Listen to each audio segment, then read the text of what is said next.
We've dropped into the Bystronic open house. It seemed like an opportune time to have a look at their ByTube 130 pipe cutting machine. It's a fantastic machine. Gabrielle, tell me some more about it, please. Okay, this is the newest machine of Bystronic that we have designed. And this machine can cut close section from a minimum dimension of 10 millimeters up to a maximum of 130.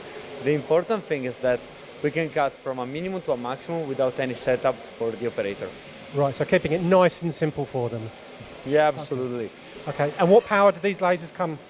This machine can be equipped with a 2 kilowatt or 3 kilowatt, depends on the request of the customer. Right, now what sort of accuracy will this go to? Thanks to laser scan, which is a device that compensates the tube bending, we can have a high accuracy of the cut with a precision of plus minus 0.2 millimeter during the cut. Now, with that laser scan, does that also accommodate for bar? Because invariably, well, I say bar, tube, it's not always straight, is it? Yeah, correct. Oh, correct. These lasers can compensate in half seconds or in real time without infecting on the performances of the machine. So you're right, tubes are never straight, and thanks to it, we can always compensate this problem. And a unique feature of this machine, it's quick cut.